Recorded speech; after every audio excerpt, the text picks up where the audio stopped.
Donc, on va parler de l'histoire moderne d'Israël à la lumière de la... L'année dernière, nous avions parlé On avait parlé d'Israël dans la prophétie et l'attente messianique dans le peuple juif, si je ne me trompe pas. De toute façon, j'ai le prospectus ici, donc ça va. Alors ce soir, on va voir un peu la réalisation des prophéties du retour des Juifs sur leur terre. Alors j'espère que vous êtes tous convaincus que cette terre, Dieu l'a donnée aux Bretons. Allez, je dis une bêtise et ça s'arrête. Donc j'en dirai plus. Aux Savoyards. Non, pas au monde. Ah, il y en a qui n'étaient pas là hier soir, ça se voit, hein. À Abraham, à sa descendance, à Isaac, à Jacob, promesse renouvelée. Hein. Et c'est vrai que les nations voudraient prendre ce pays. Combien de peuples ont fait d'Israël leur pays, ou de Jérusalem leur capitale? Combien de peuples? Les Cananéens n'ont pas fait de Jérusalem leur capitale. C'était des cités-États. Donc il y avait la ville, mais c'est bien d'avoir répondu, la ville de Jébus, cité-État, et à côté il y avait une autre cité-État avec ses petits villages tout autour. Et parfois pour comprendre comment ça se passait à l'époque cananéenne, je ne sais pas comment c'est en Savoie, je sais comment c'est en Bretagne. En Bretagne, vous avez un saint et l'influence dans tout son périmètre. Ben, c'était un peu ça dans les villes cananéennes, des cités-États. Il y avait la divinité locale dans son périmètre. Et ensuite, c'était une autre divinité, son périmètre, et ainsi de suite. Hein. Donc des cités-États qu'on appelle. Donc il n'y avait pas de royaume cananéen. Bon, il y a eu l'Égypte, bien sûr. Donc qui a fait, pour la première fois de tout ce pays, un État ou un royaume? Si vous voulez pas... David. Ouais. Et il a fait de Jérusalem sa capitale. Où est-ce qu'il a régné avant d'être à Jérusalem? J'ai oublié. Et quand je dis j'ai oublié, j'ai besoin de votre aide. Sinon, on va tous s'endormir. Car j'en surveille quelques-uns. Ce soir, je serai strict. Il était 7 ans roi à Hébron. Et il a demandé à l'Éternel, est-ce que je peux monter dans une ville? Donc il fallait qu'il prenne une ville, sa ville. Et en plus, excusez-moi, y a-t-il des gens de la tribu de Benjamin? Non, vous n'êtes pas de Benjamin? Parce qu'il vous a piqué Jébuse, si vous êtes de Benjamin. D'après la Bible, la frontière de Benjamin s'arrêtait juste au sud de Jébuse, qui est Jérusalem, c'est la vallée Gaï Ben Hinnom. Donc ça appartenait à Benjamin, David l'a prise, et ça a été donc la capitale du royaume uni, des 12 tribus unies. Ensuite, après Salomon, on a dit hier, on a vu ça, on ne revient pas, sur la capitale de Jérusalem, sur la Judée, et avec Siméon et Juda, et les 12 tribus. Et qu'est-ce qu'il y avait au nord ici et au sud là, du royaume du nord? Bon, ne me dites pas que l'eau a coulé, parce qu'elle gèle, donc d'habitude on dit que l'eau a coulé depuis hier soir. Hein. Eh bien, dans le royaume d'Israël, il y avait Dan et Bethel, pour que le peuple ne revienne pas à Jérusalem adorer dans le temple. D'accord? Ensuite, il y a eu la captivité, destruction des 2 royaumes. Ezra, Néhémie reviennent. On a dit que les rois hasmonéens reprennent le pays petit à petit après avoir chassé les Séleucides qui avaient profané le temple. Donc on a parlé, vous irez voir dans les livres des Maccabées, le royaume des Hasmonéens. Ensuite, le royaume d'Hérode le Grand, on l'a mentionné hier. Après Hérode, son royaume est divisé entre ses fils. Et puis la Judée, comme Archélaüs était pire que le père, ils ont demandé un procurateur romain, ils en ont eu plus d'un. Ils l'ont gretté. Finalement, ils ont fait la révolte en l'an 66. Donc de l'an 66 jusqu'à 1948, combien de pays ont fait de Jérusalem leur capitale? Et je crois l'avoir dit hier. Si je ne l'ai pas dit, c'était une omission, donc je vais... 5, 6, allez-y, vous levez la main. 10. Lequel alors, chère madame? Y a-t-il des francs parmi vous? Y a-t-il des francs parmi vous? Il y a des Savoyards, ils ne sont pas forcément francs, les Bretons non plus. Le royaume latin de Jérusalem ou le royaume franc? Les croisés, 1099. Il y a Baudouin, il y en a eu d'autres, oui, et il y a eu surtout son frère, déjà Godefroy de Bouillon, qui a pris Jérusalem, qui était le premier roi qui a refusé une couronne d'or là où son roi a été couronné d'épines. Son frère a eu moins de scrupules, et c'était le royaume latin, le royaume franc de Jérusalem. Et même quand ils ont perdu Jérusalem à l'époque de Saladin, Saint-Jean d'Acre, c'est de Saint-Jean d'Acre qu'ils dirigeaient, mais ils appelaient toujours Jérusalem la capitale. Et entre le départ des derniers croisés 1291 jusqu'en 1948, combien de peuples ont fait de Jérusalem leur capitale ? Personne. Les Turcs ont occupé, et avant les Turcs, c'était qui ? On va le voir tout à l'heure dans un instant. Alors, d'abord, on a Byzance, qui construit des églises à Jérusalem et autres, on attire les pèlerins. En 637, qui prend ce pays ? Petite révision. Hein. Non, Saladin, c'est plus tard. Les Omeyyades de Damas, qui s'étaient séparés de la Mecque et de Médine. Ils ont fait de Damas une capitale politique et il a fallu contrecarrer Jérusalem, non pas la Jérusalem juive, car les Juifs étaient interdits de séjour sous les Byzantins, mais la Jérusalem chrétienne avec le Saint-Sépulcre et toutes les églises. Et donc, ils vont faire de Jérusalem une ville sainte pour l'islam et ils vont dire que Mahomet, sa jument blanche ailée, a touché la roche qui se trouve maintenant à l'intérieur de ce dôme du rocher, qu'on appelle à tort la mosquée d'El-Aqsa. Et par exemple, si Jésus est monté aux cieux de Jérusalem, je dis ici parce que tout le monde n'est pas obligé de croire, mais si Jésus est monté aux cieux, il faut que Mahomet monte aux cieux de Jérusalem. Et en plus, c'est vrai parce que on a l'empreinte du sabot avant droit de la jument blanche ailée El Bourak de Mahomet. Vous pouvez copier la phrase et la répéter. Car si Jésus monte aux cieux du mont des Oliviers, il faut que Mahomet, dans leur histoire, pour que cette ville devienne sainte pour les musulmans, il faut d'une façon ou d'une autre la récupérer. Et à la radio encore aujourd'hui et dans les nouvelles que je reçois tous les jours, eh bien, l'autonomie palestinienne insiste encore lourdement que ce mur ici s'appelle le mur Al-Bourak, car Mahomet y a attaché sa jument blanche ailée. On n'a pas encore retrouvé l'anneau d'or à laquelle elle fut attachée, mais ça peut venir, ça aussi. Et les musulmans tirent une tête longue comme ça, parce qu'il y a beaucoup de juifs qui viennent et des touristes qui viennent au mur, prier devant ce mur et disent non, ça nous appartient. Ce mur qui est saint pour les juifs, qui est la muraille de soutènement autour du temple, ou du mont du temple. Donc voilà comment les musulmans ont récupéré, mais ils n'ont pas fait de Jérusalem une capitale. Ils régnaient de Damas sur ce pays que les Romains avaient appelé la Palestine. Donc après les Omeyyades de Damas, qui va arriver ?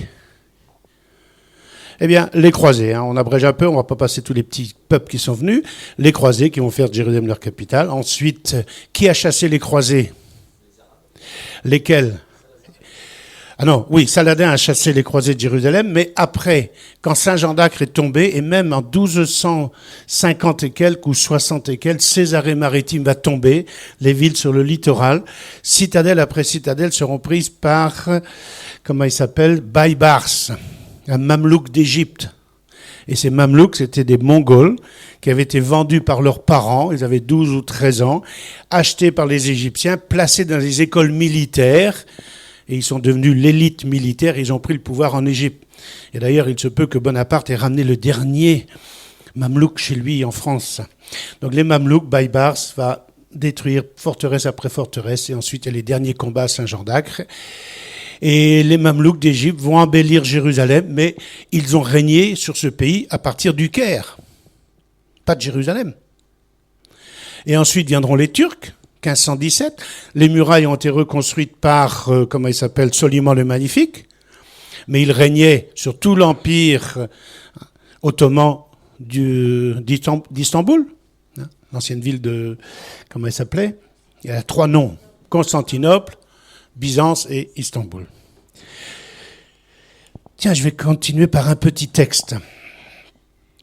Et comme je dis en général, allez voir dans vos bibliothèques ou librairies, cherchez les livres de Chateaubriand, Itinéraire de Paris à Jérusalem.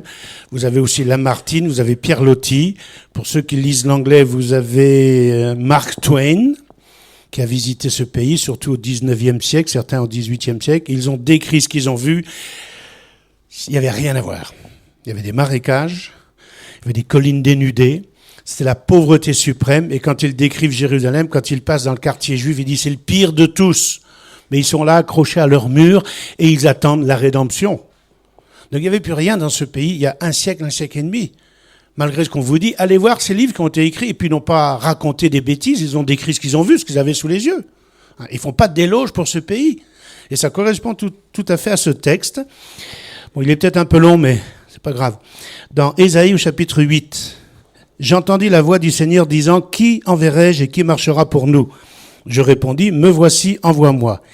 Il dit alors, va, tu diras à ce peuple, écoutez toujours, mais ne comprenez rien. Regardez toujours, mais n'en apprenez rien. Rends insensible le cœur de ce peuple. Endurcis ses oreilles et bouche-lui les yeux, de peur qu'il ne voie de ses yeux, n'entende de ses oreilles, ne comprenne avec son cœur, qu'il ne se convertisse et ne soit guéri. Qui a dit, me voici? Lequel? Alors, les avis sont partagés. Certains pensent que c'est Ésaïe, mais moi, et peut-être certains d'entre vous, pensent que c'est quelqu'un d'autre. Car ce quelqu'un d'autre a dit, quand les disciples lui disaient, mais écoute, ton charabia c'est bien, mais parle-nous en bon français, on ne comprend pas ce que tu veux nous dire. Car Jésus parlait en parabole.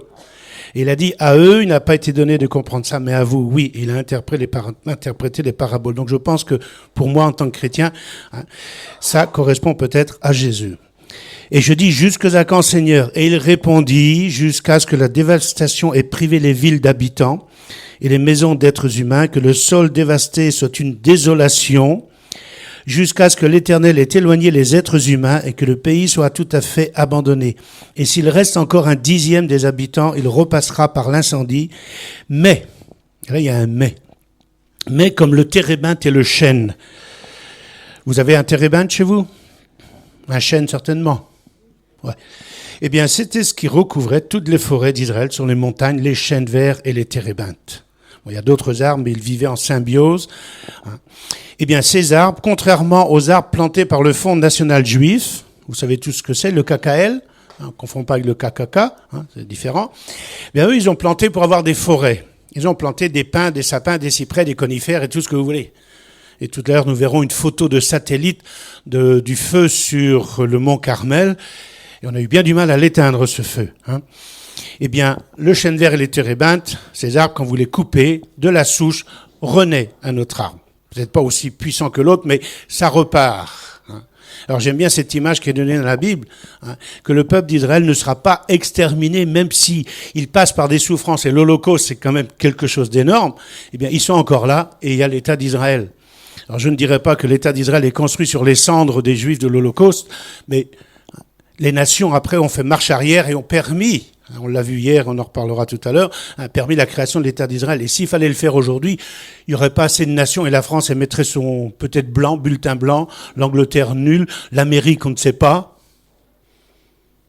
Et vous avez vu le vote du 29 novembre 2012 ils ont tous été d'accord, ou presque, pour que les Palestiniens soient reconnus à l'ONU.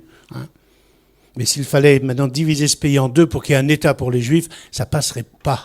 Et je crois qu'en son temps, après la Deuxième Guerre mondiale, eh bien, les événements ont fait que les nations reconnaissent le droit aux Juifs d'habiter sur cette terre. Et maintenant, c'est peut-être à cause d'eux qu'on va avoir des conflits sur cette planète. Il faudra bien trouver un bouc émissaire.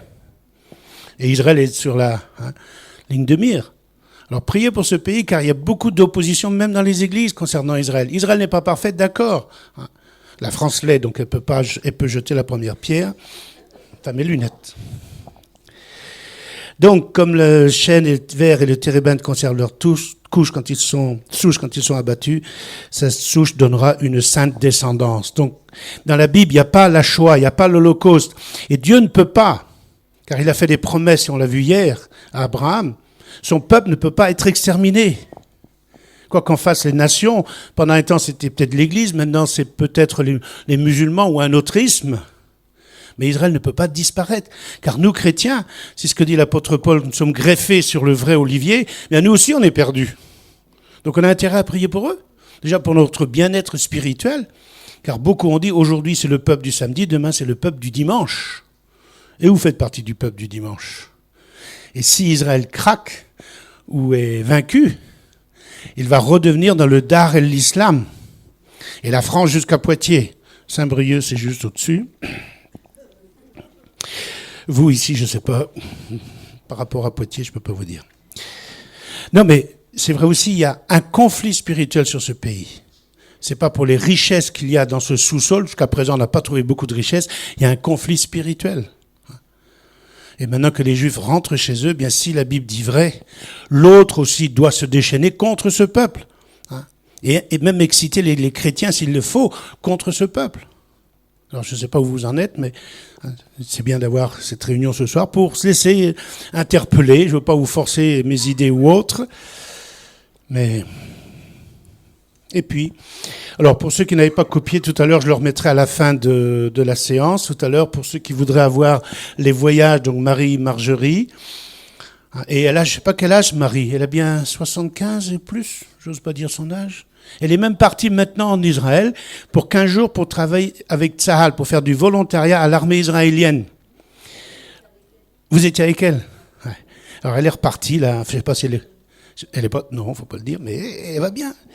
Bon, il y a Jacques Rouget, il fait des voyages aussi, 1 an sur 2. Il y a Christiane Rouquet, que je guide depuis plus de 20 ans pour la fête des cabanes. Bon, vous connaissez, oui, je fais de la pub. Dites-lui que je fais de la pub, hein? Et je veux pas de royalties, mais dites-lui, hein? En plus, je suis son guide, et s'il y a personne dans le groupe, je peux pas guider personne. Et tout à l'heure, on remettra pour les activités, si vous voulez recevoir des emails tous les jours ou tous les 2-3 jours. Kaspari Center, c'est ce centre chrétien qui étudie aussi dans les journaux israéliens s'il y a de l'antisémitisme ou s'il y a de l'antichristianisme ou autre, anti-missionnaire. Juif.org, Israël Info, le petit journal. Et l'ambassade chrétienne aussi a des choses intéressantes sur le plan culture et autres en France. Daniel de Juif Forum et le CRIF, bon, que vous connaissez. Et avec tout ça, vous aurez d'autres informations que ce que vous donne France 2 ou France je ne sais comment et vos journaux. Comment? Oh, j'ai oublié Guissen. Mais comme vous connaissez, c'est important.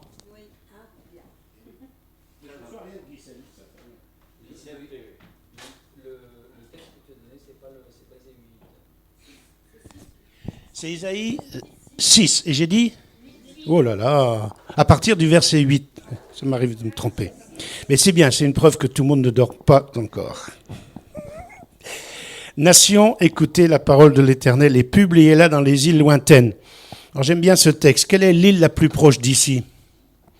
Est-ce que c'est l'île de Bréa ou l'île Belle-Île-en-Mer, Belle-Île-en-Terre ou l'île de France? Ou la Corse, oui. C'est la plus proche. Alors allez-y. Dites, celui qui a dispersé Israël le rassemblera et le gardera comme un berger son troupeau, car l'Éternel libère Jacob, il le libère de la main d'un plus fort que lui.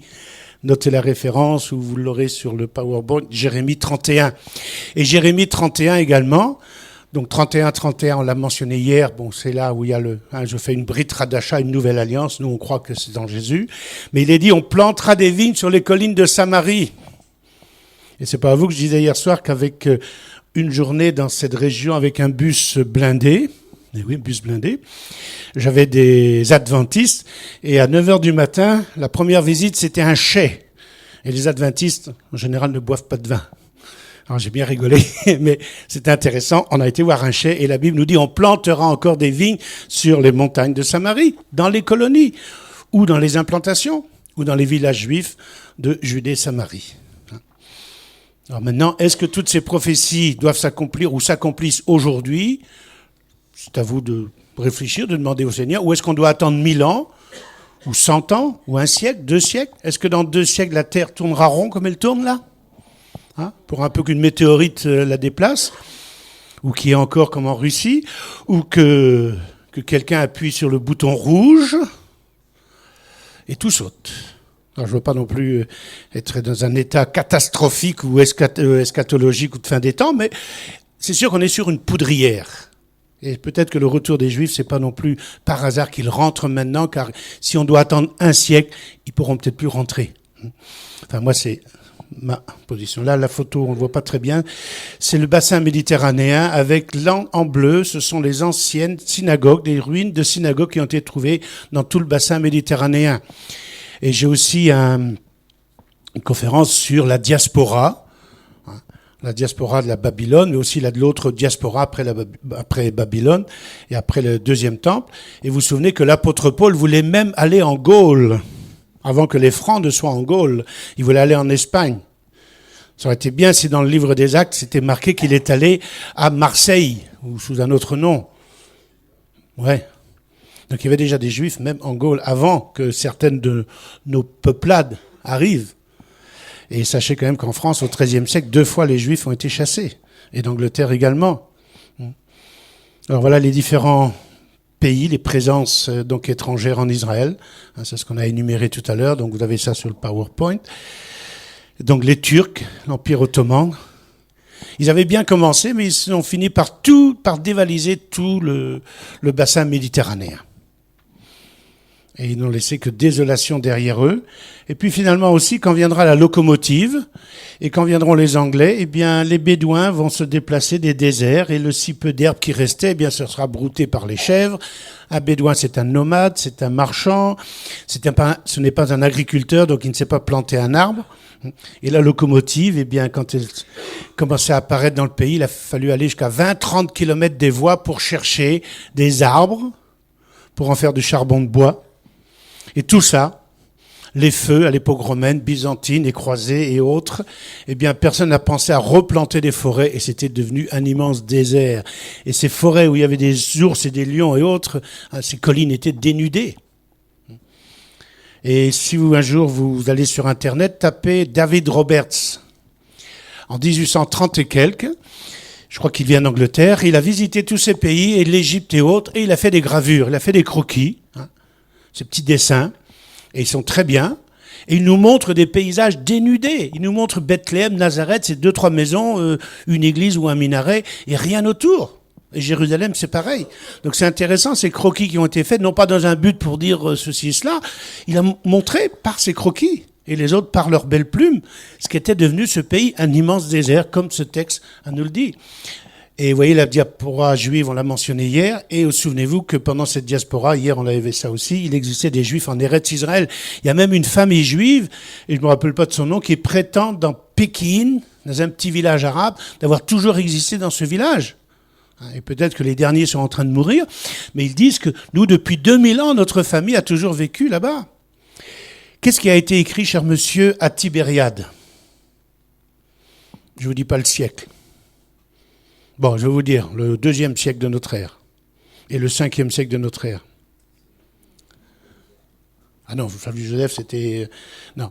La Mishnah, c'est quoi? C'est la loi orale qui a été mise par écrit à Tibériade, et le Talmud. Et à Tibériade, au 4e, 6e siècle de notre ère, il y avait peut-être 30 synagogues. S'il y a 30 synagogues, c'est quand même du monde. Je ne sais pas combien ils sont dans votre synagogue, mais à l'époque, il y avait du monde dans ces synagogues. Et tous ces rabbins ont donné l'interprétation de la loi orale et l'ont mise par écrit. Et pour ceux qui apprennent l'hébreu et qui s'embrouillent avec les points et les tirets et autres, c'est grâce au rabbin de Tibériade qui a la vocalisation de l'hébreu. C'est pas des voyelles, c'est une vocalisation. Et ça a été fait à Tibériade, c'est qu'il y avait une communauté juive. Et on appelle ça le Talmud de Jérusalem. Il y avait aussi le Talmud de Babylone, mais il y avait des Juifs à Hébron, à Jérusalem. Hein? Ah ouais, ben c'est Jérusalem qui... Et les Juifs ne pouvaient pas se faire enterrer à Jérusalem. Alors si vous venez un jour en Israël, ou si vous revenez, quelque part pas loin de Megiddo, vous avez une nécropole juive. Et des rabbins de Babylone et de Bagdad, avant de mourir, où ils revenaient en Terre Sainte pour se faire enterrer, non pas à Jérusalem, parce qu'ils n'avaient pas le droit, à cause des Romains et ensuite des Byzantins, des chrétiens, mais ils avaient choisi cette petite ville qui s'appelle comment? Beth She'arim. Et on a retrouvé un peu par hasard, en faisant des travaux, une colline de la craie. Et dans cette craie, il y avait des portes et à l'intérieur des tunnels et des sarcophages ou autres avec les noms de certains des rabbins de la Mishnah et du Talmud. Mais ils n'avaient pas le droit de se faire enterrer ici. Donc ils ont choisi, mais ils voulaient se faire enterrer en Eretz Israël. Donc le peuple juif a gardé ce pays. Et qu'est-ce que vous dites dans la prière du matin? Est-ce que vous invoquez le Seigneur concernant Jérusalem? Les Juifs le font. Je ne sais pas si vous, les chrétiens, vous le faites, mais les Juifs, dans les prières, et à Pâques, il y a aussi les Shana Abba Berushalayim, dans toutes les prières juives. On parle de Jérusalem, que le Seigneur revienne et la rétablisse et la rende glorieuse. Et chaque samedi soir également. Ouais. Et à chaque prière, on peut ainsi dire, on invoque le Seigneur et sa ville. Quand tu serais exilé à l'autre extrémité du ciel, l'Éternel ton Dieu te rassemblera de là, et c'est là qu'il t'ira chercher. L'Éternel ton Dieu te ramènera dans le pays. Deutéronome 34. Ça, c'est quand vous avez toute la liste des bénédictions et des malédictions. Et Dieu a dit, bien, si vous gardez pas ma loi, vous serez dispersés, mais j'irai vous chercher aux quatre extrémités. Et il a fallu qu'on découvre, vous vous souvenez, hier je vous l'ai dit, les autres extrémités de la terre, qu'on découvre l'Amérique, l'Australie, et ainsi de suite. Les Juifs y sont allés, maintenant ils rentrent de tous ces pays. Donc avant peut-être la découverte de l'Amérique, les Juifs ne pouvaient pas rentrer chez eux, parce qu'ils n'étaient pas encore aux extrémités de la terre. Donc voilà l'Empire ottoman. En rouge, le blanc c'est la Méditerranée, donc sur l'Afrique du Nord. Et on peut dire que l'Empire byzantin c'était presque tout ça. Et si beaucoup de chrétiens se sont convertis à l'islam, c'est que les empereurs byzantins opprimaient le peuple. Et quand les musulmans sont arrivés, beaucoup de chrétiens se sont convertis volontiers à l'islam pour ne plus être dhimmis, pour être des musulmans. Donc 4 siècles et ils ont vraiment dévalisé. Allez voir le trésor à Topkapi là-bas à Istanbul, mais ils ont dévalisé la Terre Sainte et tous les autres pays qu'ils ont occupés. Le cri du cœur du psalmiste. Et vous avez dans les psaumes, combien de psaumes qui nous parlent de Jérusalem. Oh, qui fera partir de Sion la délivrance d'Israël ? Quand l'Éternel ramènera les captifs de son peuple, Jacob sera dans l'allégresse, Israël se réjouira. Le psaume 14:7. Éternel, je ne sais pas si on avait vu ça hier, Éternel ramène nos captifs comme des torrents dans le Negev. Et quand il y a eu 160 000 Juifs qui sont rentrés de Russie en une année, c'était vraiment des torrents qui débordaient. Et si au même taux de population, il fallait que la France absorbe le même pourcentage de population, d'une telle population où l'Amérique, ces deux pays se seraient écroulés. Imaginez 160 000 personnes à absorber en une année. Et l'année d'après, 80 000 et 70 000 et 60 000 et 50 000. Comment Israël a réussi à tenir le coup, j'en sais rien. Et on n'arrête pas de construire, on continue de construire. Et hier, je vous ai expliqué qu'il faut peut-être des appartements un peu plus simples, pas tous tournés vers le lac avec 120 mètres carrés ou 160 mètres carrés à 10 millions ou 10 milliards de je ne sais trop quoi. Des appartements pour les jeunes couples. Et ça aussi, il faut penser à eux, car c'est l'avenir. Nous qui avons les cheveux blancs, on sait ce que c'est. Les compassions de Dieu pour Israël. Regardez, ça, c'est les croquis de David Roberts qui nous montrent Jérusalem, les mosquées surtout. Il n'y a rien tout autour, des ruines. Là, quelque part, se trouve le mont des Oliviers.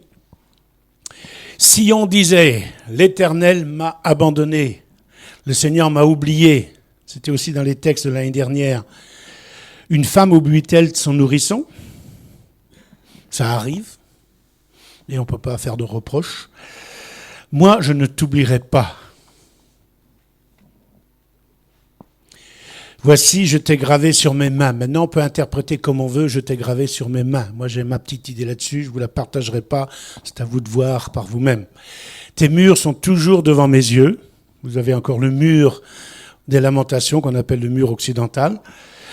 Tes fils accourent, et sachez aussi que les murailles de Jérusalem sont des Turcs, et la Bible nous dit que les étrangers reconstruiront tes murailles. Ceux qui t'avaient réduit en décombres et en désert sortiront du milieu de toi. Vous voyez ça ? Et souvenez-vous des réfugiés de 48, il n'y a pas que les réfugiés juifs, il y a eu les réfugiés arabes. Et ils sont 5 millions ou plus à vouloir revenir alors qu'ils étaient 600 à 700 000. Et c'est bien marqué, ceux qui t'avaient réduit en décombres et en désert sortiront du milieu de toi. C'est pas moi qui le dis.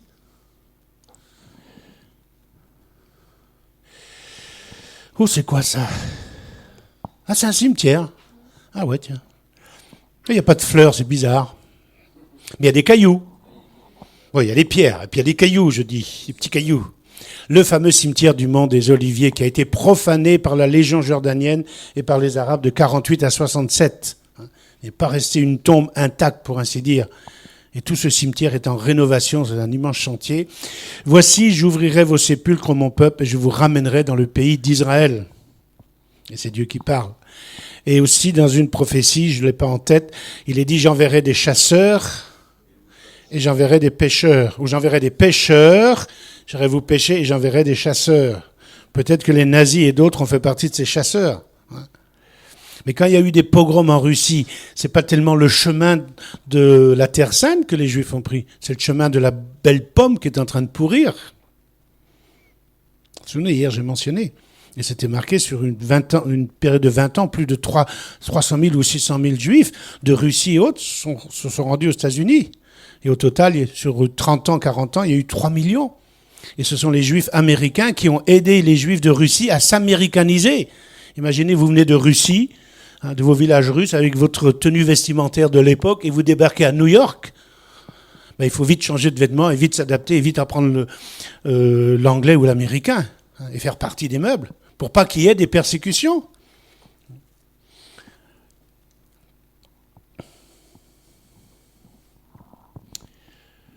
Donc, pays du retour des Juifs.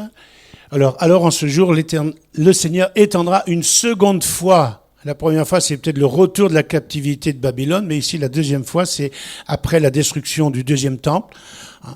Sa main pour racheter le reste de son peuple qui sera resté en Assyrie. Il ne reste plus beaucoup de monde en Assyrie. Il vaut mieux pour eux. Sinon, ils sont sous le régime de l'Irak et de l'Iran. Bon, il y a encore des Juifs là-bas. Ils doivent faire le gros dos et se faire petit. En Égypte, il n'en reste plus beaucoup. On l'a dit hier. Patros, c'est aussi quelque part en Égypte, vers la Haute-Égypte. En Éthiopie, les derniers, on les fait rentrer. Et j'avais mentionné hier que des Juifs éthiopiens avaient été évangélisés à la fin du 19e siècle. Donc ils sont devenus, des Juifs éthiopiens sont devenus chrétiens, mais ceux-là, les Falashmoura, veulent aussi rentrer en Israël, malgré la difficulté de l'intégration. Et sur les ailes des aigles, oui. Et les Yéménites aussi, on les a ramenés aussi sur les ailes des aigles. On a donné ce verset biblique, vous voulez rentrer là-dedans, c'est l'aile des aigles. Il fallait bien inciter ces gens à rentrer dans un avion qui ne savaient pas ce que c'était.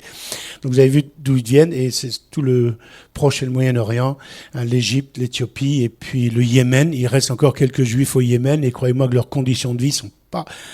Non, je les envie pas du tout, mais je ne sais pas s'ils peuvent sortir. Comment ?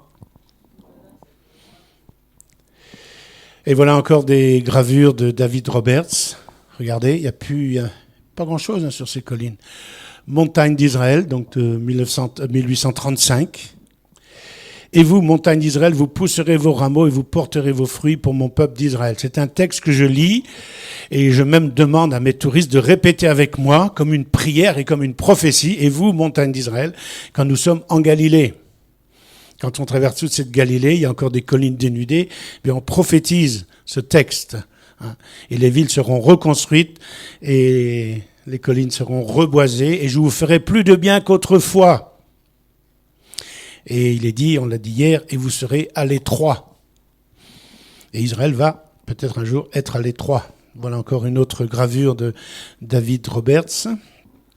Voilà ce qu'était Jérusalem, intramuros. Il n'y avait pas une habitation à l'extérieur des murailles jusqu'en 1860. Eh oui. Et le soir, on fermait les portes.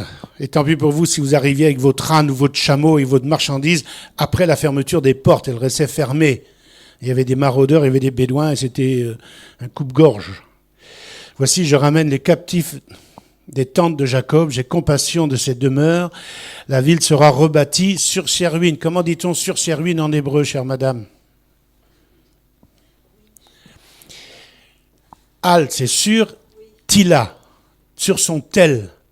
Et en archéologie, vous avez le tel Megiddo, le tel ceci et autres, sur sa colline, mais un tel, toute colline n'est pas un tel, mais tout tel est une colline. Car dans l'Antiquité, pour construire une ville, on va construire là où il y a une voie, la voie de la mer, la voie royale ou la voie des bergers. Bon. Et bien sûr, il faut que les gens passent. Sur une colline, vous allez pouvoir construire vos fortifications. Mais quand l'ennemi arrive, qu'est-ce qu'il vous faut au pied de votre colline? De l'eau. Donc à Jérusalem, il y a une source. À Jébus, il y a une petite source, mais au moins elle est là. Et Ézéchias a construit le tunnel. Et David a trouvé le tsinor, le tuyau pour prendre cette ville par-dessous, par le système d'eau cananéen qu'on a découvert il y a quelques années. Donc, Tel, c'est une colline naturelle sur laquelle, comme à Megiddo, ici, on retrouve 25 strates de villes superposées. Alors, aller faire du nettoyage dans tout ça, identifier chaque strate. Il a fallu commencer un jour par l'archéologie.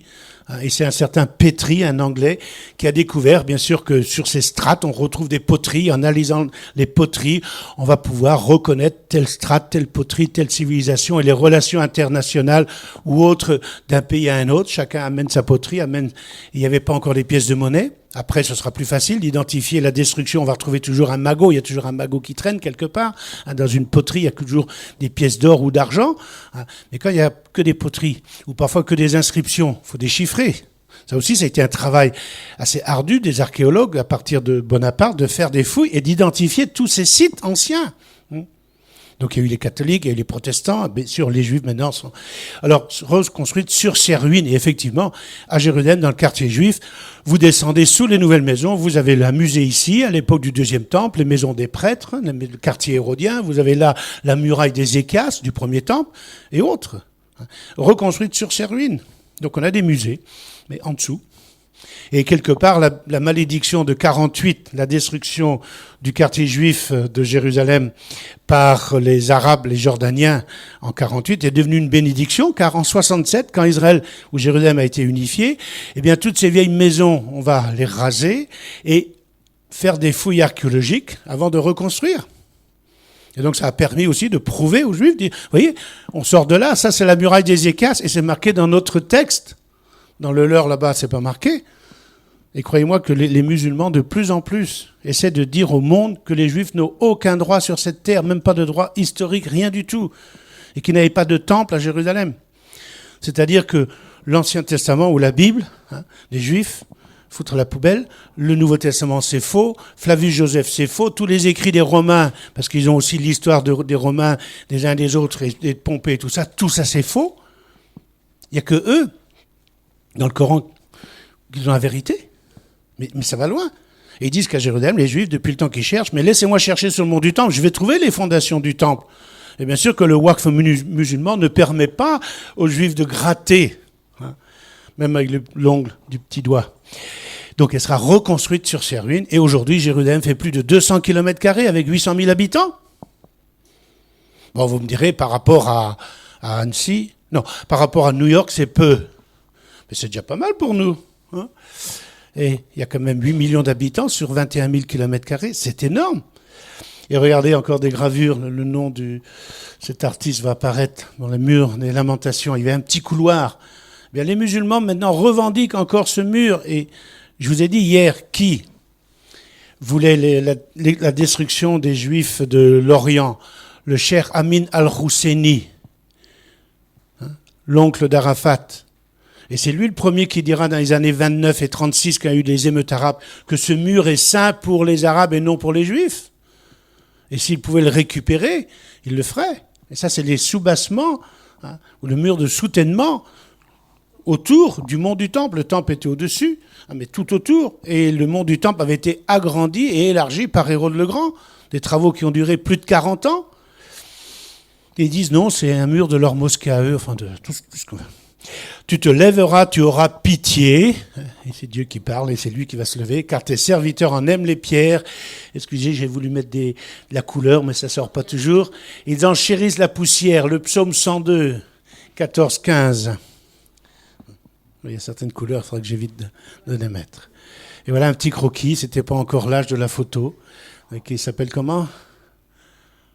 Bartlett, 1845. Donc quelques juifs qui sont là. Vous voyez la tenue vestimentaire un peu comme les musulmans.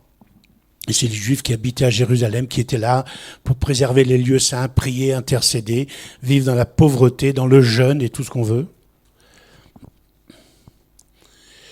Lève-toi, sois éclairé, car ta lumière arrive, et la gloire de l'Éternel se lève sur toi. Voici, les ténèbres couvrent la terre, et de plus en plus, les ténèbres vont couvrir la terre. Et l'obscurité les peuples. Mais sur toi l'Éternel se lève, sur toi sa gloire apparaît. Des nations marcheront à ta lumière et des rois à la clarté de tes rayons. Voilà un beau texte également pour le futur, peut-être futur très proche, où Jérusalem sera élevée et elle restera à sa place, alors que d'autres villes risquent d'être détruites. Et là vous avez quelque part le mont des Oliviers, plus ou moins ici, oui. Et là-bas, c'est quelque part le mont Scopus. plus ou moins. Ainsi, par l'Éternel, on entendra encore dans ce lieu les chants d'allégresse et les chants de joie, les chants du fiancé et les chants de la fiancée. Bien sûr, c'est chanté à chaque mariage.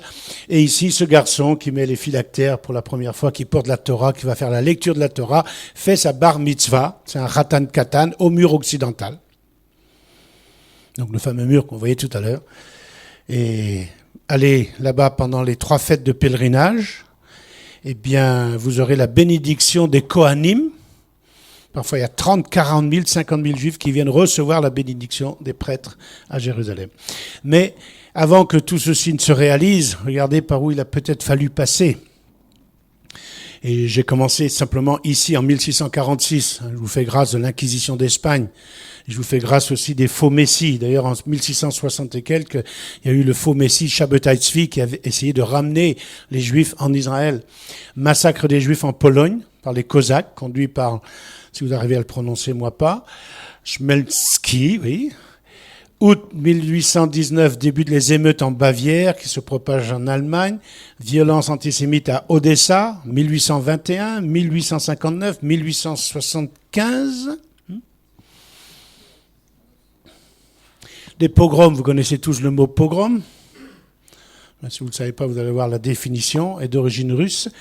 Il désigne un assaut, un pillage et meurtre mené à l'instigation de la police tsariste avec l'aide des populations locales contre les communautés juives d'Europe et surtout de Pologne et de Russie. 1881-1884, les pogroms provoqués par Alexandre III après l'assassinat de son père. Et des juifs ont été accusés, bien sûr. Pogrom de Kishinev. Bon, les juifs connaissent très bien ça. De Jitomir, de Bialystok, Kishinev. Les juifs sont accusés de meurtre rituel. C'est quoi un meurtre rituel? Et quand? À Pessah.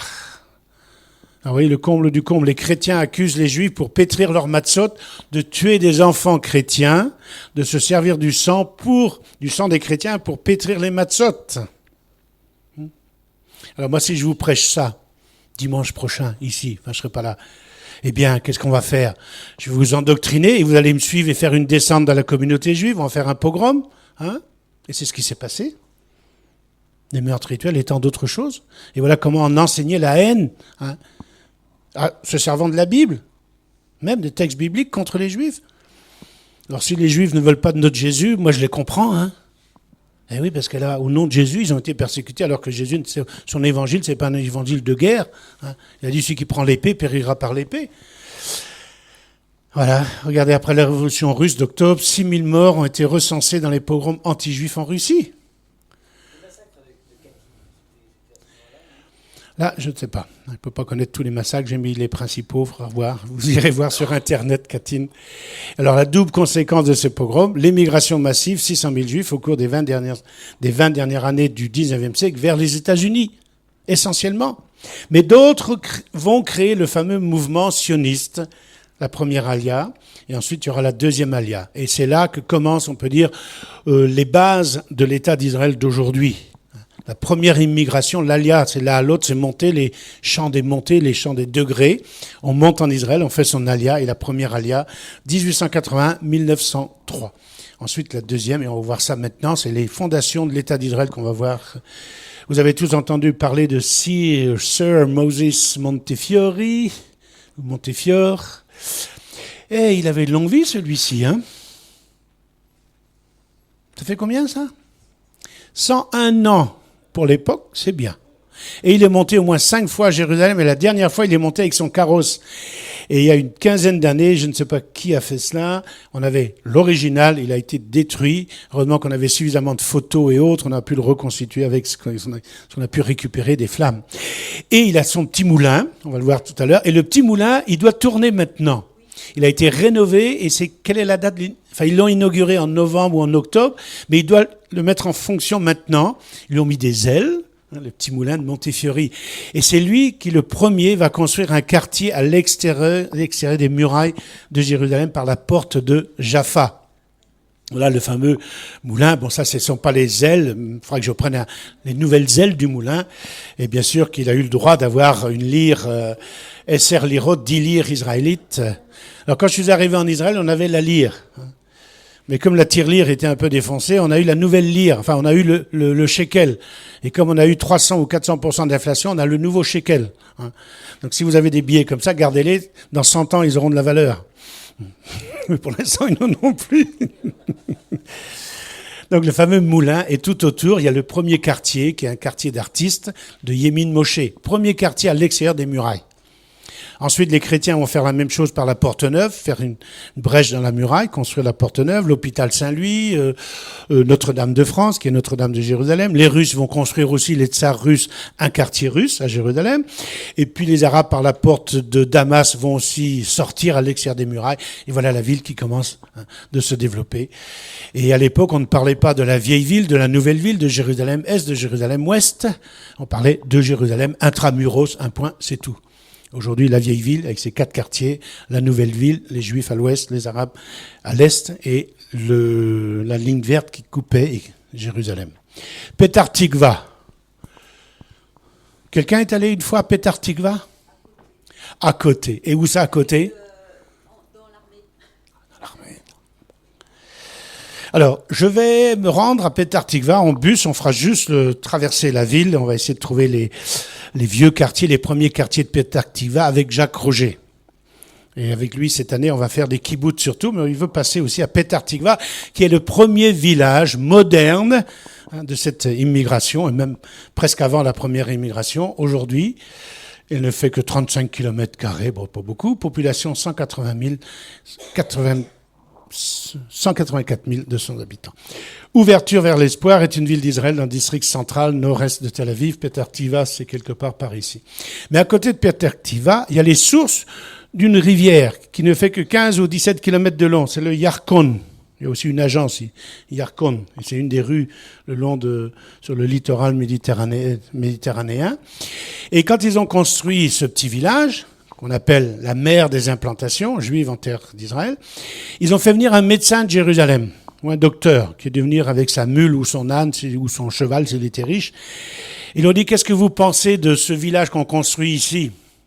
Attendez, si vous voulez construire en 1860 un village juste à côté ou presque sur des marécages, vous allez tous y passer. Hein. Ils sont tous morts, et de la malaria et d'autres choses. Mais aujourd'hui, il y a une ville. Il fallait avoir le courage. Et regardez ce qu'ils ont pris comme texte. Oser. Et de là-bas, je leur rendrai ces vignobles et je ferai de la vallée d'Accor une porte d'espérance. Et la vallée d'Accor, c'est près de Jéricho, quelque part par ici, dans le désert. Là, c'est le désertique.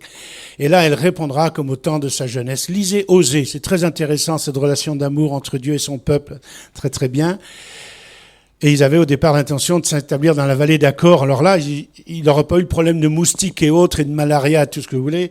Ils auraient été dans le désert, et c'était pas mieux, parce que là, il n'y avait pas d'eau non plus. Bon, là, ils en avaient trop. Mais c'est intéressant de voir ces... Voilà. Donc déjà, sous encore l'Empire ottoman.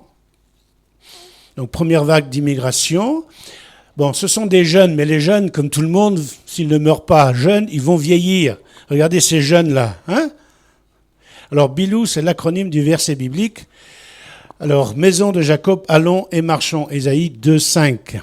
Bouv et Naale, Tzion, montons à Jérusalem. Et c'est le nom pris par cette organisation de jeunes juifs fondée en Russie à la suite des pogroms de 1881.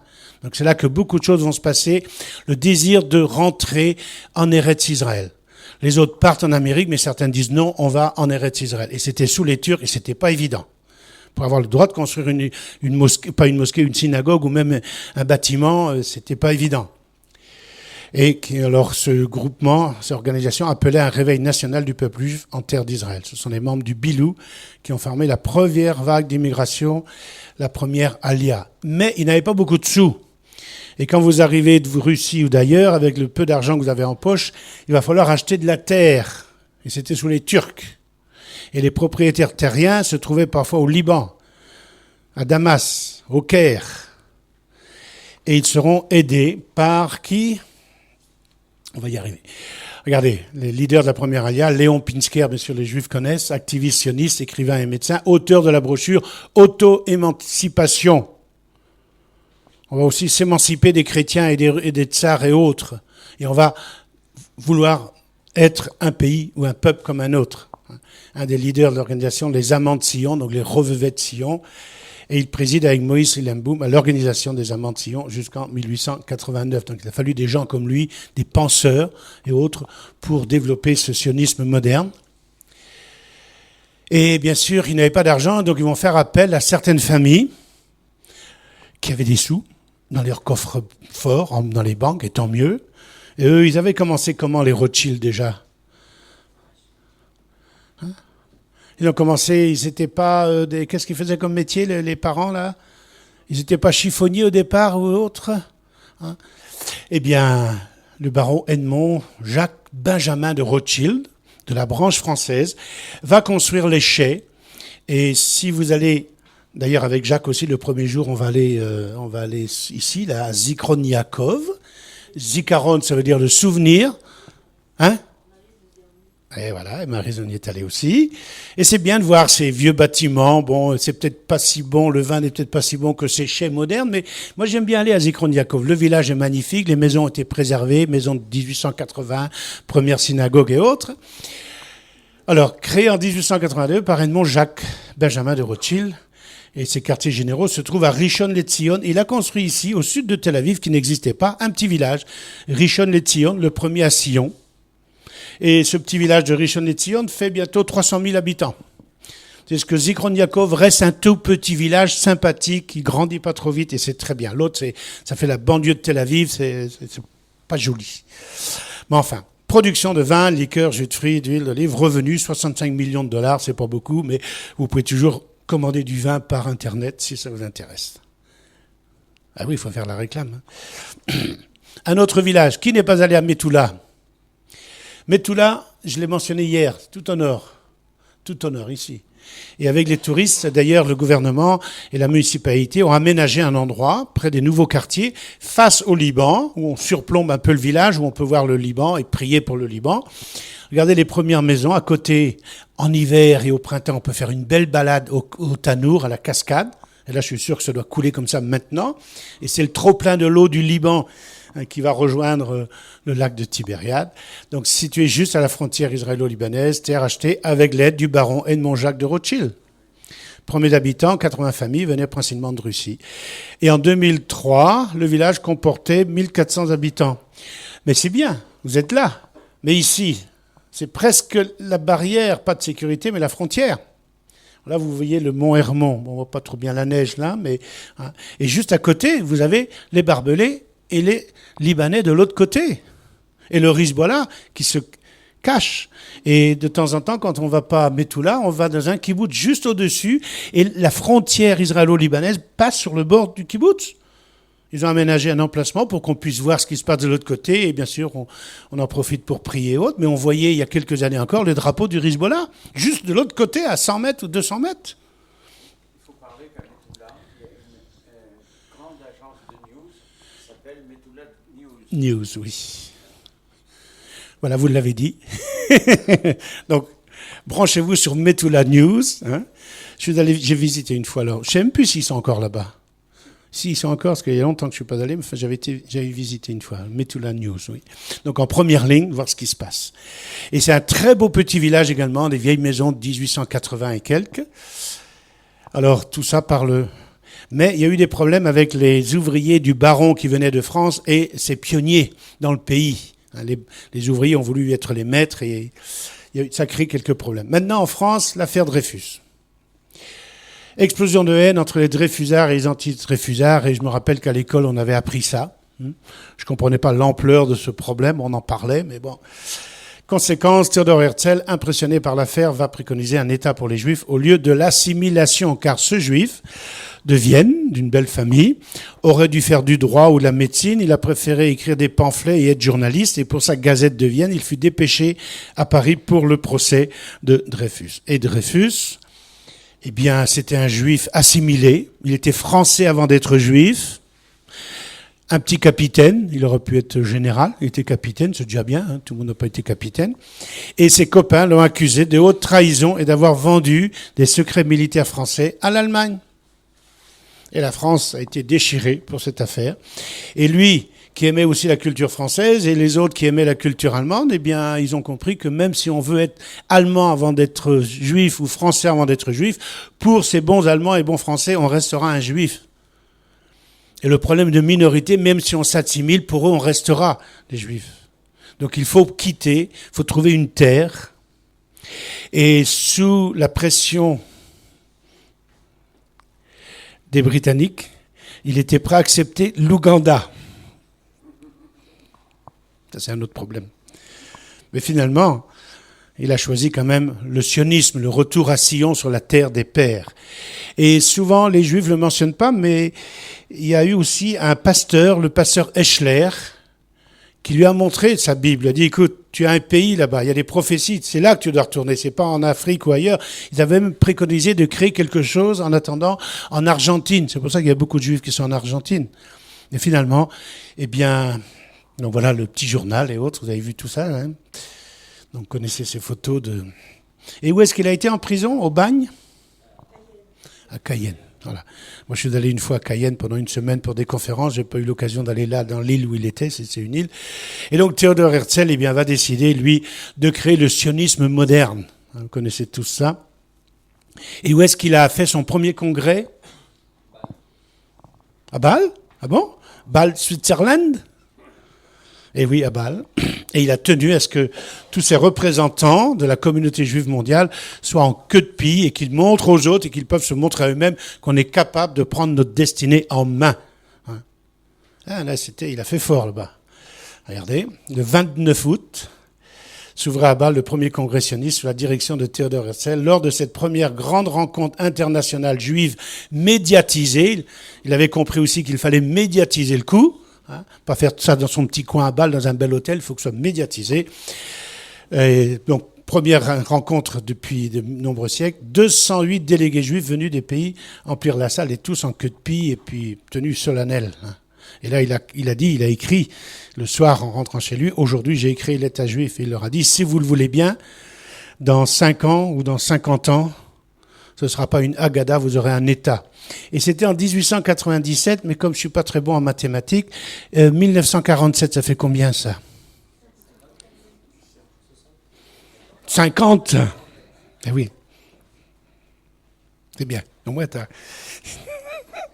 je le taquine parce que ce soir, je ne le verrai plus. Alors le logo du Fonds national juif. Et il a créé, justement à Bâle, au 4e ou 5e congrès, en 1901, le Fonds national juif. Maintenant, c'est plus le baron Edmond de Rothschild qui va aider les juifs, c'est le peuple juif qui prend sa destinée en main. Et il y a des petites boîtes. Je ne sais pas si vous en avez une chez vous, une petite boîte bleue, en ferraille. Mais il faut mettre de temps en temps. Voilà la petite ferraille. Keren Kayemet l'Israël. En carton, ça fait rien. Ça fait moins de bruit quand ça tombe dans le carton que dans la ferraille. Et dans les communautés juives, dans les familles, on mettait des petites pièces, les enfants et les grands en mettaient un peu plus, pour acheter des terres en Palestine ou en Eretz Israël. Qui a planté un arbre en Israël par le biais du Fonds national? Voilà, c'est bien. Et les autres, vous attendez quoi? Est un fonds qui possède et gère plusieurs centaines de milliers d'hectares de terres en Israël. Il a fallu acheter ces terres. Et parfois, ils ont été achetés 2 fois ou 3 fois. Fondé en 1901 en tant que fonds central du mouvement sioniste. S'occupait du rachat des terres et la préparation des futurs pionniers sur le terrain. Alors, voyez le logo. Bon, Keren Kayemet l'Israël. Ça symbolise les routes. Et ici, les forêts. Tracer des routes, créer des villages, planter des arbres. Non seulement sur les collines de Galilée, mais il y a tout un plan, même du KKL français, depuis une quinzaine d'années, de développer le Negev. Et on a des viviers dans le Negev. On a des plantations de tout ce que vous voulez, même des oliviers dans le Negev. Hein? Il n'y a plus d'arbres à planter. Il n'y a plus d'arbres, mais il y a du terrain pour planter des arbres. Il suffit de faire des semis, puis... Non, je trouve ça, il faut un bon travail, le Fonds national juif. Donc déjà, lutter contre le réchauffement planétaire, planter un arbre avec le KKL, reboisement d'Israël. Mais je vous ai dit que le problème pour avoir des forêts qui poussent vite, ils ont planté surtout des pins, des sapins, des conifères et puis aussi l'ennemi de temps en temps. Chacun sa tactique. L'autre, c'est de faire des feux de forêt, d'allumer des foyers. Mais plus d'une fois, le gouvernement a dit... Pour chaque arbre détruit par des terroristes, 2 arbres seront replantés. Et il y avait un monsieur là. C'était, je ne sais pas si vous l'avez connu, il est décédé il y a quelques années. Pierre comment il a écrit plusieurs livres aussi sur les prophéties d'Israël et autres. Donc j'étais avec un groupe de touristes et regardez cette photo de satellite. Ah oui. Et c'était aux abords de la ville de Haïfa. Il y a des villages qui ont brûlé. Alors c'est marrant, une maison a brûlé, l'autre pas, et ainsi de suite. Et quand ils sont revenus, certains artistes, il n'y avait plus rien. D'autres, la maison était épargnée. Sur le mont Carmel, c'était... Et grâce aussi au coucou américain, enfin les immenses avions et la pluie qui est tombée, bon, ça n'a pas été évident quand même. Alors on ne sait pas qui a mis le feu, si c'est... Bon, on ne veut pas savoir. Sionisme politique et sionisme pragmatique. Sous la présidence d'Herzl, le mouvement sioniste s'est caractérisé par la domination des politiques sur le pragmatique. Deux tendances qui ont profondément marqué les premières décennies du sionisme sur la stratégie à suivre. Herzl n'a pas inventé le sionisme, mais il est le premier grand sioniste politique. Il a compris qu'il fallait voir les hommes politiques de ce monde et présenter son cas. Le sionisme, et on est organisé, et justement d'avoir cette association, d'acheter des terres, et après ce sera la Histadrut, et ce sera l'organisation des ouvriers, de tout ce que vous voulez. Et en 1948, quand les Anglais sont partis, les Juifs étaient organisés, ils avaient une société pré-étatique. Il a fallu créer toute cette organisation pour dire, voilà, nous sommes un État, on veut une terre, on est organisé. Ça, c'est très important. Et Théodore Herzl, si vous venez en Israël ou si vous revenez, ne manquez pas au Mont Herzl de voir le musée d'Herzl. Il est magnifique, c'est très bien fait, c'est didactique et on passe d'une salle à l'autre et on rentre dans le jeu. C'est très, très bien fait. Et ça nous montre aussi, il est allé voir le pape, les tsars, les uns, les autres, la couronne britannique. Tout le monde l'a écouté, tout le monde l'a bien reçu, et puis personne n'a épousé sa cause. Mais il a planté. Mais il est mort, il avait quel âge ? 44 ans. Si je ne me trompe pas. Épuisé, lessivé. Alors pour lui, le sionisme progressera si les Juifs se prennent au sérieux et militent parmi les nations pour obtenir une charte qui garantirait le futur État. Ça, c'était pas seulement d'acheter des terres, mais il faut aussi, sur le plan politique, maintenant, s'affirmer en tant que peuple et qu'on soit reconnu comme un peuple et pour avoir un État. Donc les deux tendances vont fusionner. Création des kibbutzim. Quelqu'un a déjà dormi dans un kibbutz ? Ouais. Ici, c'est pas un kibbutz. Degania. Alors, si vous venez avec Jacques Roger, on ira visiter le kibbutz de Degania, le premier kibbutz. Alors, ça veut dire kfutza, ça veut dire un groupe, une petite communauté, fondée en 1910, oui, en 1910 déjà. Et ils venaient, ces Juifs, non pas avec des idées religieuses. Ils venaient souvent de Russie, de Pologne, de Roumanie, avec des idées socialistes et communistes. Donc ils n'ont pas essayé d'accomplir les prophéties bibliques, ces gens-là. Il y a un rabbin, finalement. Et oui, mais c'est vrai. Le rabbin, le Rav Kook, il a dit aux Juifs qui étaient très pieux, il dit, maintenant ça suffit d'être religieux ou trop pieux, allons, montons et construisons. Mais eux, déjà, ils voulaient construire parce qu'ils voyaient qu'en Europe, il n'y avait pas d'avenir. Donc c'est pas pour accomplir les prophéties bibliques. Mais si Dieu s'est servi une fois d'une ânesse, il ne peut pas se servir d'un juif agnostique. Enfin, je le pense. La mère des kibbutzim. Tout à l'heure, on a vu la mère des premiers villages. Alors, le premier kibbutz au sud du lac est installé sur les terres achetées par le KKL. Et là, on peut construire ces communautés, non plus comptant sur certaines familles juives très riches qui risquent de prendre le pouvoir, mais sur le peuple, l'argent de la communauté juive mondiale. Le groupe qui s'y installe parmi nous... La première, j'ai oublié un mot, première kfutza, mettre en pratique l'idéal social de la libération de l'homme par le travail, la terre. Voilà. Ainsi écrit un pionnier le 28 octobre 1910, c'est intéressant. 12 des nôtres arrivent. Alors imaginez, vous arrivez, vous débarquez sur des terres dénudées ou des marécages. Et il va falloir construire quelque chose. Il faut trouver un peu de bois, construire quelques baraques, une baraque pour les hommes, une baraque pour les femmes, et puis il y aura peut-être une vache qu'on va acheter quelque part. Il faudra aussi une étable. Et oui, il a commencé à zéro. Là, pour fonder une implantation autonome juive sur le sol de la patrie, une implantation où il n'y aura aucune exploitation de l'homme par l'homme. C'était très bien, l'idéal était magnifique, l'homme est ce qu'il est, et ça finit par aussi exploitation de l'homme par l'homme. Mais bon, et le kibbutz a bien changé, mais il fallait ça pour commencer, travailler la terre. Il fallait cet idéal, travailler ensemble, et aujourd'hui, il y a des charrues, il y a des tracteurs, mais à l'époque, eh bien souvent, les pierres, il fallait les soulever avec ce qu'on avait, et en dessous, je ne sais pas qui habitait sous ces pierres. Pas moi toujours, je suis trop gros. Mais les scorpions, les serpents et autres. Regardez, moi j'aime bien ces photos. Regardez, il n'y a pas grand-chose. Ça, ce sont certainement des jujubiers. Et on va mettre tout en commun. D'ailleurs, à côté de Degania, il y a aussi une reconstruction d'un kibbutz où il y a des bains d'eau semi-sulfureuse. Ils ont reconstruit un peu la cuisine et tout ça, les tables, les salles, les chambres des hommes, des femmes. Bon, voilà. La vie communautaire.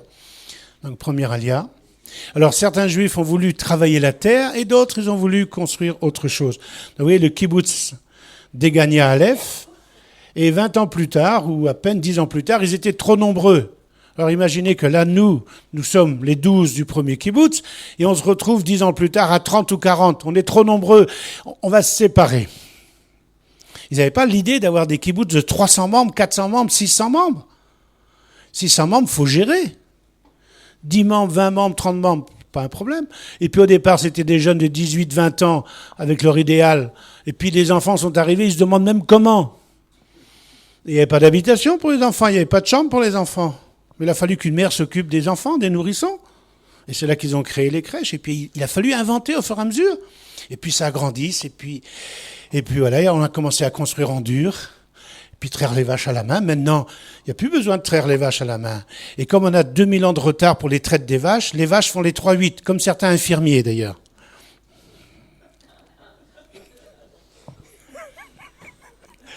Non, mais c'est plaisant, mais on fait les 3-8. Dans les moshavim, où ce sont des villages coopératifs, c'est 2 traites par jour. Dans un kibbutz, c'est toutes les 8 heures. Hein. Ah ouais. Il n'y a pas de pâturage. Elles sont en stabilisation libre, et puis on leur donne du blé en ensilage. Bon, c'est peut-être pas ce qu'il y a de meilleur. Du blé, du maïs en ensilage, des graines de coton. Il y a de l'huile là-dedans, les plures d'orange, toutes les pulpes d'orange qu'on rejette, toutes les fans de je ne sais trop quels légumes. Eh bien, tout ça, ça y passe. Plus des aliments et autres, mais ils sont bien nourris, nos vaches. Et d'ailleurs, la vache israélienne, parce que c'est la vache israélienne, c'est la Holstein. Elle a bien quand même un nom juif, quand même. Hein. Eh bien, c'est un croisement d'un taureau syrien avec une vache hollandaise. Et par différents croisements, on est arrivé à la Holstein. Alors, certains parlent à Holstein Canada, mais Holstein Canada, elle vient d'ici. Et moi, j'ai eu, dans tant d'années d'expérience de guide, j'ai eu des groupes de France, des agriculteurs. On est allé voir les étables. Et croyez-moi, ces gaillards, ils notaient tout, puis on avait nos ordinateurs, et la nourriture qu'ils recevaient, tant de protéines, tant de ceci, tant de cela, quel est le bénéfice net à la fin de la journée? Et c'était intéressant de voir tous ces gens de l'agriculture et de l'élevage qui venaient comparer et apprendre. Et regardez, là, voilà, c'est joli, hein? Pastoral, hein? Alors maintenant, le lait coule à flot. On peut vous en vendre, non? Bon, quand les Bretons n'auront pas assez de lait à vous vendre... Non, elles ne sont pas toutes folles, non. Alors, au début, tous ces villages payaient des locaux, des Arabes locaux, des Bédouins, pour la protection. Et très vite, ils se sont aperçus qu'ils n'étaient pas toujours bien protégés. Et donc, les Juifs vont prendre sur eux-mêmes de créer la jeune garde. Et Ben Gurion va organiser tout cela. Donc toujours la vie communautaire. Alors c'est déjà un grand kibbutz peut-être dans les années 40 où on prend les repas en commun. Vous imaginez le matin, tout le monde vient à la salle à manger, à midi aussi, le soir. Et quand c'est Shabbat, alors ce que j'aimais dans le kibbutz, c'est que le Shabbat, ils se réunissaient encore, tout le monde venait à la salle à manger. Bon, il y en avait certains, c'était de service, puis la semaine d'après, il sera au repos. Et puis on avait une dame au piano, une dame qui était âgée, et j'aimais bien, il y avait toujours quelques chants de Shabbat comme ça, des chants religieux, mais bon, ils n'étaient pas religieux, mais gardaient la tradition du Shabbat. Et après le Shabbat, eh bien, on sortait. En général, il n'y avait pas de la neige comme ça, il y avait de la pelouse. Et puis jusqu'à 2-3 heures du matin, ou presque, petit à petit, les groupes partaient, chacun rentrait chez lui. Mais il y avait cette vie communautaire, et petit à petit, ça s'est brisé. Et vous voyez les maisons des enfants et nos pionniers là-bas. Donc c'est une évolution lente. Voilà encore, peut-être à l'ancienne. De toute façon, ils n'avaient pas le choix, c'était comme ça. Puis petit à petit arriveront les tracteurs. Et je peux mentionner que ceux qui ont aidé les Juifs, ce sont des chrétiens allemands qui en 1860 et quelques, et là j'ai pas tout mis, eh bien pensaient qu'un jour les prophéties allaient s'accomplir et peut-être très prochainement. Et ces Allemands chrétiens s'appelaient des Templiers, rien à voir avec l'ordre des Templiers, mais ils ont apporté des méthodes modernes d'agriculture d'Allemagne en 1860. Ils ont créé, par exemple, à Jérusalem, il y a la colonie allemande, à Jaffa aussi, à Haïfa également. Donc il y a encore des petits villages. hein. Mais à la période de la Deuxième Guerre mondiale, certains des jeunes ont tourné vers le nazisme et grâce à cela, des Juifs qui allaient être exterminés 24 heures plus tard ont été libérés au dernier moment en échange de ces prisonniers allemands qui étaient aux mains des Anglais. Il y a tout un film qui a été fait là-dessus aussi. Ouais. Donc voilà, l'agriculture des pionniers. Et si vous allez en Israël, c'est pas ça du tout aujourd'hui. Mais il a fallu commencer quelque part. Le pays était une désolation. À Poel Hatzaïr, on va pas trop s'attarder, les jeunes ouvriers. Le premier parti socialiste sioniste. Et là aussi, il s'organise, un parti socialiste. Et après, c'est la Histadrout. Et voilà ce que disait quelqu'un, donc Aaron David Gordon. Le peuple juif a été complètement dénaturé et emprisonné entre les murailles de ces villes. Et il fait référence certainement au ghetto. Et très souvent, les juifs n'avaient pas le droit de posséder la terre. Et quand ils la possédaient, ils étaient vite dépossédés. Donc ils se retrouvaient dans des ghettos avec certains métiers. Et pendant presque 2000 ans, nous avons été habitués à presque tous les styles de vie, excepté une vie de labeur. Ça, je ne sais pas si c'est vrai. Un labeur fait de notre initiative et pour notre plaisir. Cela demandera les plus grands efforts de rendre ce peuple normal à nouveau. Et c'est vrai qu'il y avait aussi, ce peuple n'avait pas pu travailler la terre, on l'avait acculé dans certains métiers, et là il fallait qu'il retourne à la terre. Ça c'était très important pour ces pionniers, l'agriculture, l'élevage, et très vite ça n'a pas suffi. Parce qu'un kibbutz de 100 membres, eh bien, l'élevage et l'agriculture ne suffisaient pas. Et les personnes âgées, à partir de 60-65 ans, voulaient travailler dans les champs. Et les jeunes disaient, non, tu ne vas pas travailler dans les champs. Mais moi, je veux travailler, je ne veux pas de retraite. Qu'est-ce que je vais faire là, attendre la mort? Eh bien, on a créé des petites usines où ils ont pu faire un petit travail de manœuvre comme ça. Et puis, ça a entretenu le kibbutz. Donc d'abord l'agriculture, l'élevage et ensuite l'industrie. Et certains sont tournés vers l'optique, d'autres... moi, j'ai travaillé dans un kibbutz, c'était... où je travaillais aux extracteurs, où on faisait des sacs en plastique qu'on exportait même vers la Hollande ou autre, hein, pour le lait, pour ceci, cela. Je travaillais aussi dans ce kibbutz, il y avait l'usine de meubles à Azoria qu'on exportait. On importait du bois qu'on taillait en fines lamelles et on exportait tout ça. Et oui. Alors, il nous manque le principal ingrédient à la vie nationale. Il nous manque l'habitude du travail. Car c'est le travail qui lie un peuple à son sol et à sa culture nationale. Et ces pionniers, ils en voulaient du boulot. C'était leur idéal. Hein. Socialistes, communistes et le travail. Ben, ils ont fait du boulot. Aujourd'hui, c'est différent. C'est plus cool dans les kibbutz. Et puis, il y a les machines. Hein. Et regardez ce vieux lion, là. Ah ben oui, c'est Ben Gurion. Parti de Pologne, 1906, pour la Palestine, devenu fondateur de la Histadrout et le premier ministre de l'État hébreu. Donc il est allé en Turquie, il a été expulsé, il était en Amérique, il est revenu, enfin une longue histoire.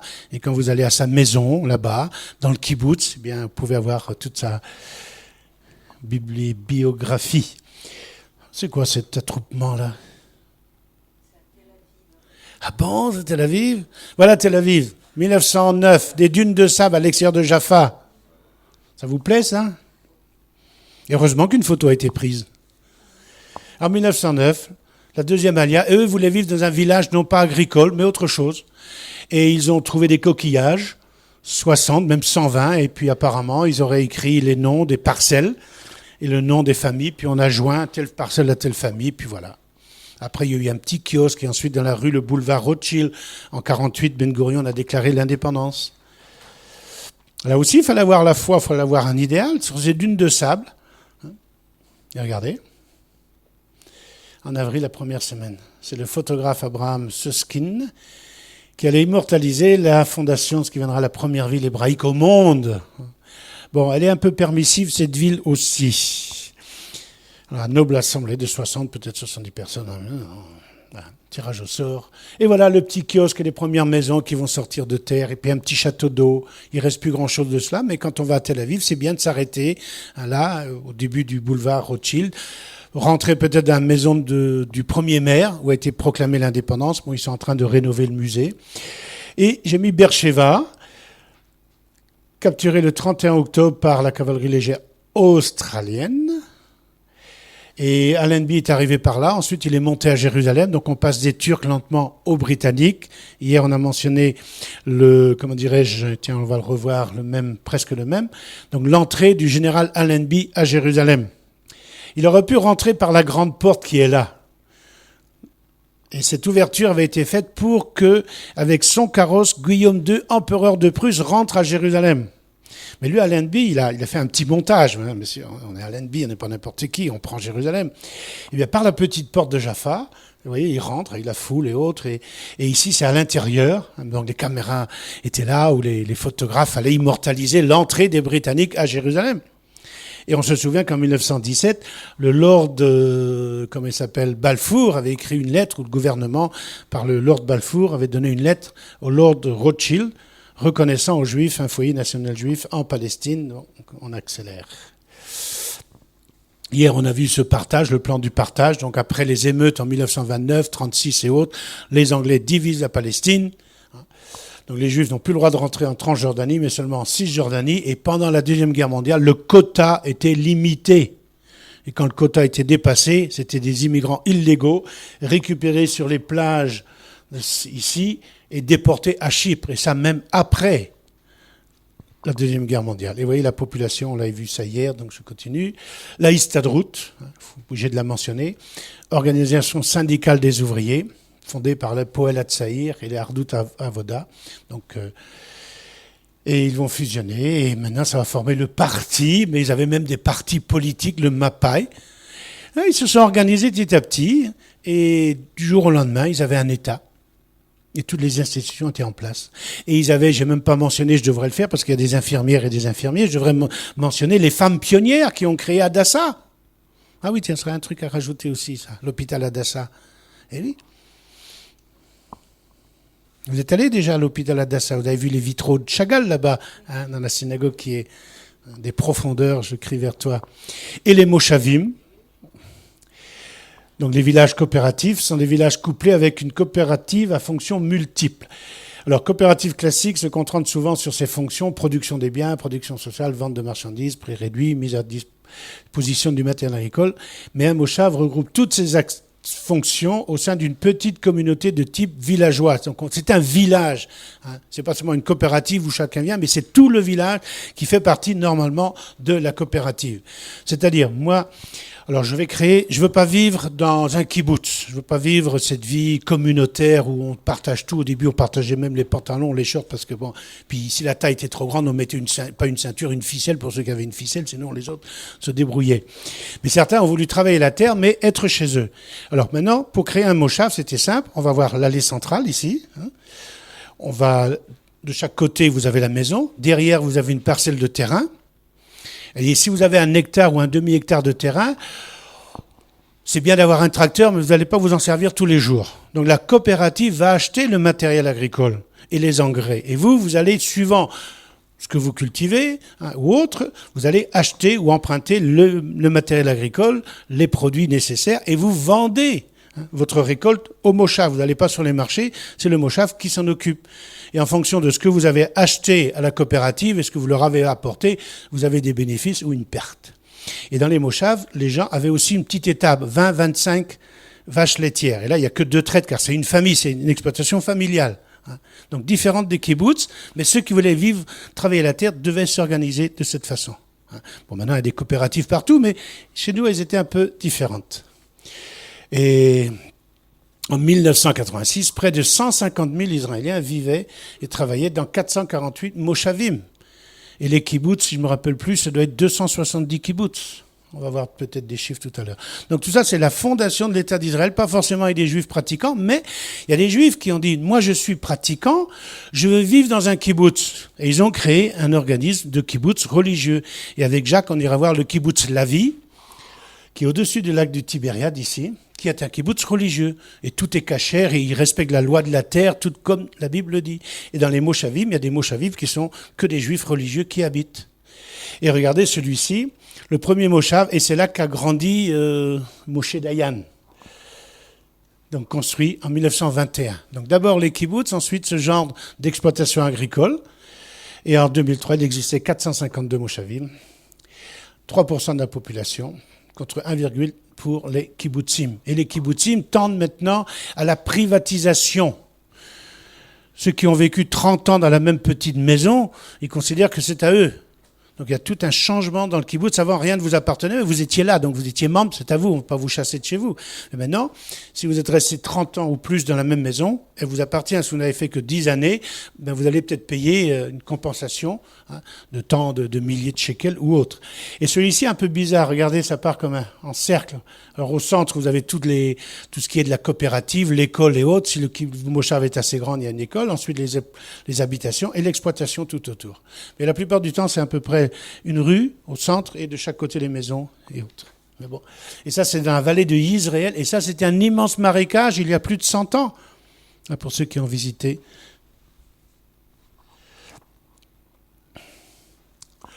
Bon, c'est dommage, maintenant, on n'a plus tous ces buffles qui se trouvaient ici. Car tout le doigt de la Galilée, c'était un immense marécage, acheté bien sûr les terres aux Arabes.